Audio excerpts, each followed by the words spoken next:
Charlie Campbell, an autistic 2-year-old little girl, went missing on a Thursday morning. Her grandmother, Beth Campbell, woke to find the door of her Lebanon Junction home open. The child, who lived with Beth, was gone. After disappearing in her blue frozen pajamas, a search for the blonde-haired, brown-eyed girl was quickly launched. First responders and volunteers from multiple agencies searched the woods near the home on Winding Hollow Road, hoping to find the toddler. A helicopter from the Louisville Metro Police Department was even deployed. But nearly 2 days after she had gone missing without a trace, authorities hadn't turned up any clues, leaving the community shaken. Wayne Brown was one of many neighbors desperately hoping Charlie would be found safe. For Wayne, Charlie's disappearance hit close to home in more ways than one. "My little brother went missing," Wayne revealed. He had wandered away from the home, and he had climbed 3 fences. They found him miles away from the house. "It was actually my uncle that found him, and he was dead." Not wanting little Charlie to meet the same fate, the Bullitt County man spent 3 hours looking for the girl Thursday evening. With the search coming up empty, Wayne sat down on his couch Friday and began to pray for the toddler's return. When he looked up, he saw a blonde-haired girl walking up to his porch after emerging from the woods several hundred yards from Charlie's home. It was Charlie. Wayne rushed outside and offered her water as he called 911. It was soon learned that Charlie Campbell's dog Penny, who had gone missing with the child, had also emerged from the woods just before Wayne found the little girl.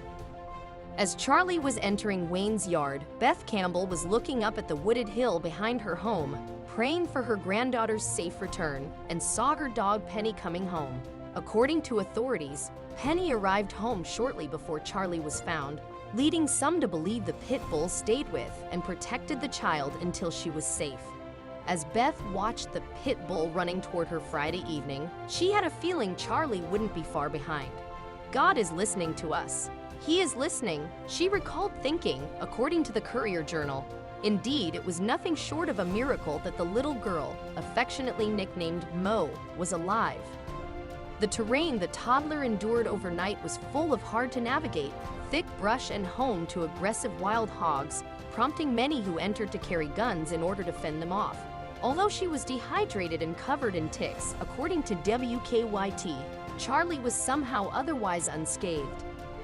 In the hours before her discovery, dozens of volunteers searched for her around the home.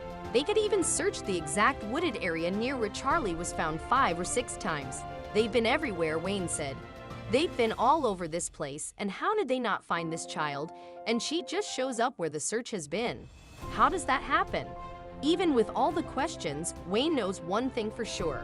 "I'm convinced that God led her to our porch," he said. "I don't know why me. It could have been anyone, but no one will convince me otherwise. I believe with all my heart that it was the Lord, Jesus Christ, who brought her up on that porch and let her be found by us." As many continued to search for answers surrounding Charlie's disappearance and miraculous return, Beth Campbell lauded Penny as the reason Charlie survived. "This is our hero right here," Beth said, petting her pit bull Penny, who she believed stayed by Charlie's side the entire time she was missing. "When my dog didn't come home and my baby wasn't home, she was not going to leave that baby until she got here," Charlie's grandmother said, both amazed and grateful that her granddaughter was found unharmed. "By the grace of God and everyone that helped, she's safe. And that's all that matters." Beth Campbell isn't the only one breathing a sigh of relief after Charlie's safe return. There's so much evil and so much wicked in this world, and people doing ungodly things to these kids. To find one safe and unharmed, I can't express it, Wayne Brown said. But he didn't give Penny all the credit. Instead, he added, "There are no words except God."